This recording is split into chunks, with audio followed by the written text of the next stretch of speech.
375 656 8777. Carissimi, siamo qui con il nostro fratello Charles Amorim e sono molto felice per la tua presenza, carissimo. Puoi già di adesso salutare i nostri fratelli che ci ascoltano in questo momento. Sei benvenuto. Amém. Lodato sia o Signore, nostro Signore Gesù. Buonasera a tutti.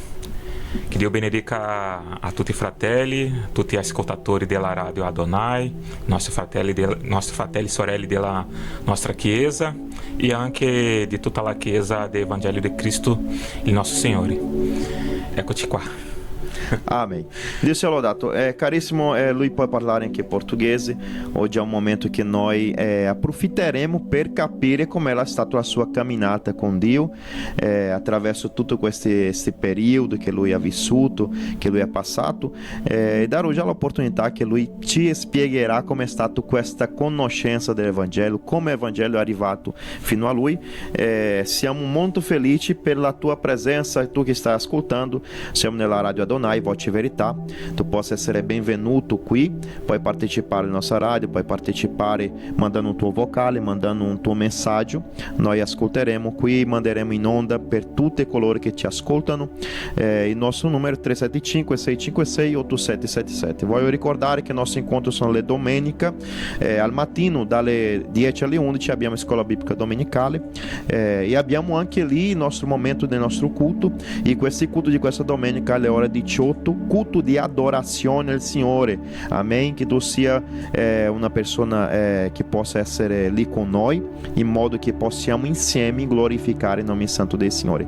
Questo è un progetto che stiamo facendo per condividere la parola del Signore nella tua vita, per condividere la parola del Signore nel tuo cuore. Adesso ascolteremo il nostro fratello che ci porterà più o meno la sua storia in portoghese. Ascolteremo lui parlare nel suo idioma. Questo per me è un piacere, perché anche io sono brasiliano, che noi possiamo in questo momento capire quello che Dio ha fatto nella sua vita. Amém?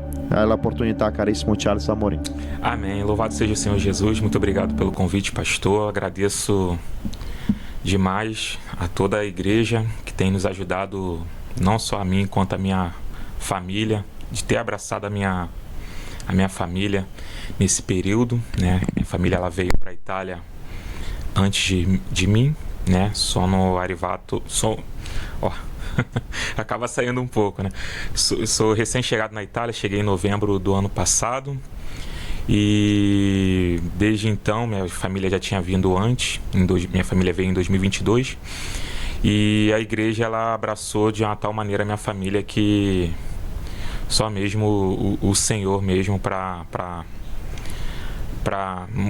agradecer assim tanta felicidade que foi a gente encontrar uma igreja que primeiramente nos abraçou e nos ajuda na caminhada. Essa era a nossa preocupação, né? A preocupação da minha esposa desde quando chegou aqui, porque ela já vem caminhando desde o Brasil, né?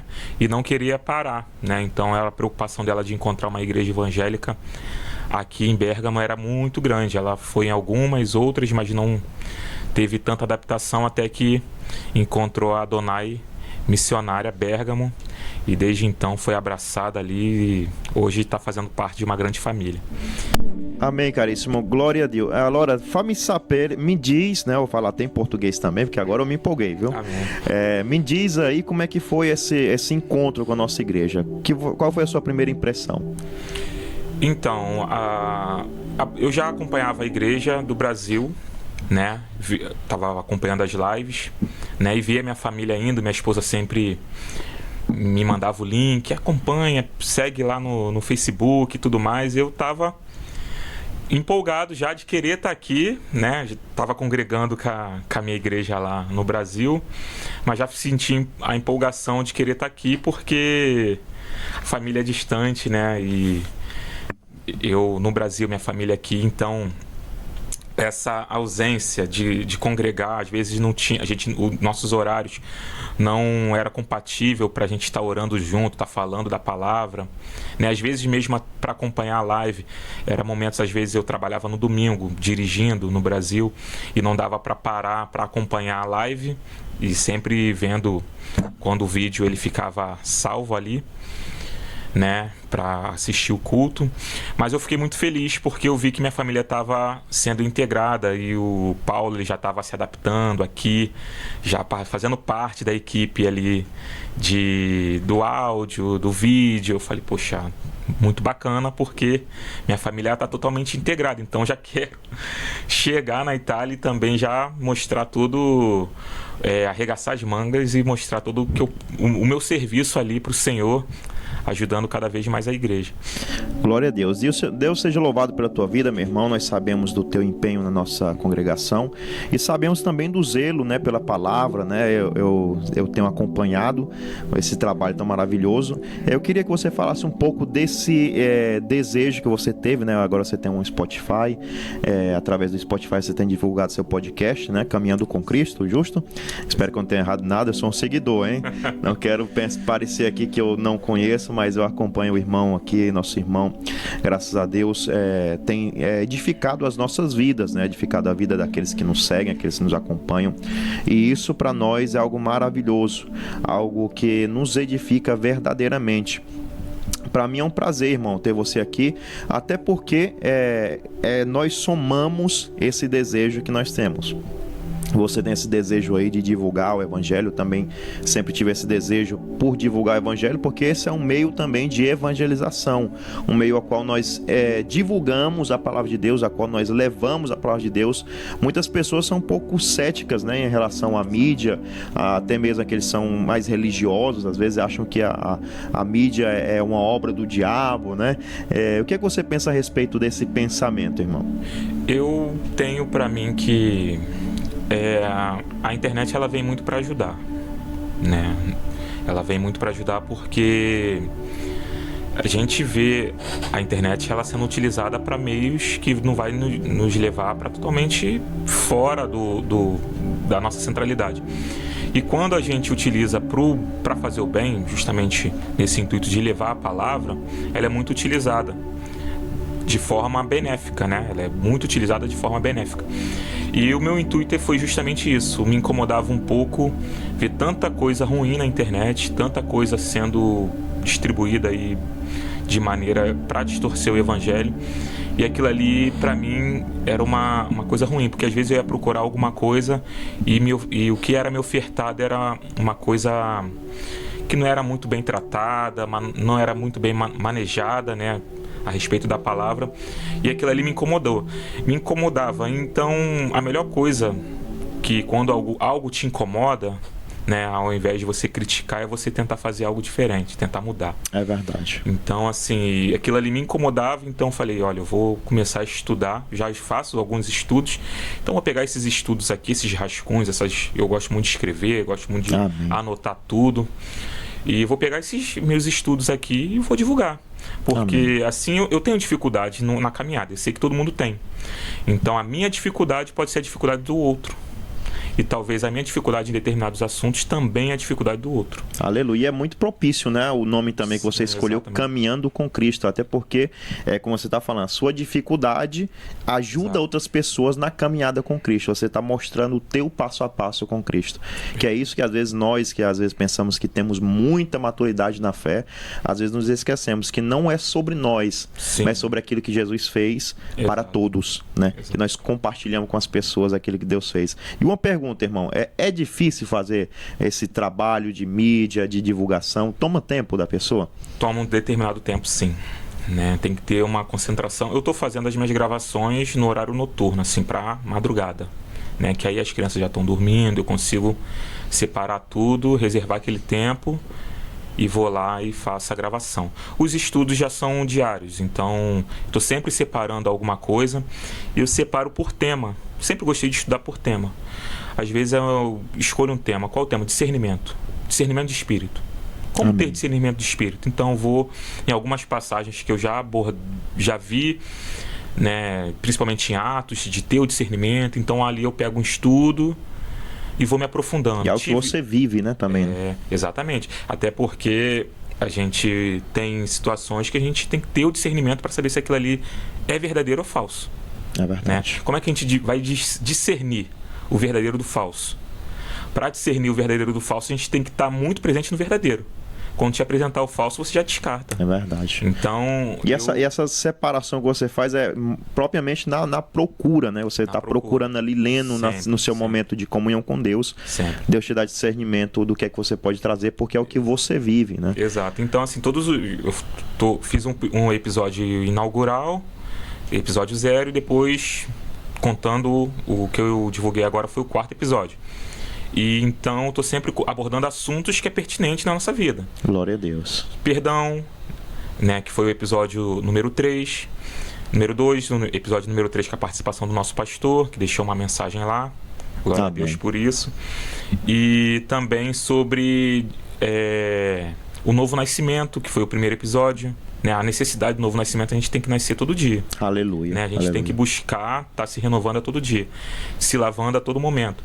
Então, são assuntos que realmente fazem parte tanto de hoje quanto de amanhã e assim da caminhada realmente, né? Com Cristo. Vai ser assim para o resto das nossas vidas. A gente fazendo renúncias a todo momento, porque se não tem renúncia, não tem mudança. Se não tem mudança, não tem transformação. É verdade. É um ciclo. Então, se a gente achar que estamos em Cristo agora e que amanhã a gente não precisa estar se renovando, isso é um engano nosso. A gente, amanhã, a fraqueza ela vem e o inimigo ele quer justamente o espaço que a gente deixa ali para ele entrar na nossa vida e colocar nas nossas mentes que a gente está fraco, que a gente está impossibilitado de prosseguir, que o desânimo está vindo e tudo mais. E aí a gente vai dando essas brechas pequenas para o inimigo que quando a gente vai ver... Vai desencadeando ou coisas maiores. E uma pergunta eu acho que todo ouvinte ele quer saber, né? Como é ser crente na Itália? Né? Como é que é ser crente na Europa, né? Como é ser crente aqui? Assim, digamos que é um pouco diferente, né? Por causa da frieza do italiano. Lá no Brasil a gente é frequente ver na igreja mesma de todo rua, canto, toda esquina tem uma igreja. Uma de frente para outra, uma em cima da outra, uma do lado da outra. Então é frequente a gente ver bastante igreja evangélica. Aqui não, aqui tem uma certa frieza e me surpreendeu até, né? Eu pensei que teria uma aceitação maior, né? Porque aqui já foi berço do evangelho. Exato. Né? Então a gente vê uma frieza um pouco grande, né? Vê uma certa, digamos, que até uma palavra um pouco, até uma ignorância de não querer saber ou de não saber o que é o evangelho. É porque até parece mesmo que eles acreditam que a gente está trazendo algo que é danoso para eles, né? Exato, eles acham que e assim, algo que já passou por aqui, né? Há 200, 300 anos atrás, e são coisas que para eles parece novo. Evangelho, mas é a igreja católica. Muitas se confundem, né? É o quê? Uma parte da igreja católica? Não, eles não procuram discernir ou fazer uma separação, né? Tamanho é um pouco da ignorância ali, de não ter essa informação. E para mim foi uma certa estranheza nesse sentido, de eles não saberem. Como assim eles não sabem o que é o evangelho, né? De Cristo, o que é uma igreja evangélica? E eu fui procurar saber se tinha igreja evangélica italiana, não igrejas que é comum a gente ver igrejas de brasileiro fundando igrejas aqui, também de outra parte da América do Sul, né? Já encontrei uma igreja de cubanos, uma igreja de... Isso que entristece muito, eu creio, né? A questão da gente ver que as igrejas que são abertas aqui, que são feitas por brasileiros, tem a mais incidência de pessoas estrangeiras, não Sim, italianos. Exato. Que é como a gente pensa, né? E acredita e desejamos que o evangelho tem que ser pregado para os italianos também, né? Para que eles possam vir até a conhecimento da palavra de Deus. Mas tem muito essa falta, né? Nisso. Sim, também. Tem essa questão que eu pensei que teria uma aceitação maior, né? Pensei que teria uma igreja mais... com bastante italianos e não outros latinos, né? Ali a gente na nossa igreja tem colombianos, argentinos e tal, e em outras igrejas também que são fundadas por estrangeiros também tem essa incidência uma mesclagem de outras nacionalidades ali, e ver um pouco do italiano de forma mínima, né? Uma coisa... Porém, a gente vai pregar o evangelho e vamos tocar no coração deles, porque esse é o nosso desidério de pregar o evangelho a toda criatura. Amém, amém. E uma dúvida que eu conheço, né? No caso, é uma pergunta que eu faço mais para que aqueles que nos escutam possam saber. Dentro de uma igreja, assim, que tem toda essa mistura de etnias, né? De pessoas que vêm de outras nações, como é que fica a questão de alguém que vem de outra igreja, né? Que tem os seus costumes lá na sua nação, por exemplo, que vem da Espanha, tem os seus costumes lá, a gente que vem do Brasil tem outro tipo de costume, e quando chega aqui, quando tem esse embatimento aqui no modelo da igreja, né? O que é que acontece? Eles exigem muito a questão de ser parecida com a igreja que eles tinham lá. Às vezes a gente fica com aquele desejo, né? Que Sim, fosse um pedacinho da minha igreja de lá, né? É verdade. Porém, o que muitos às vezes confundem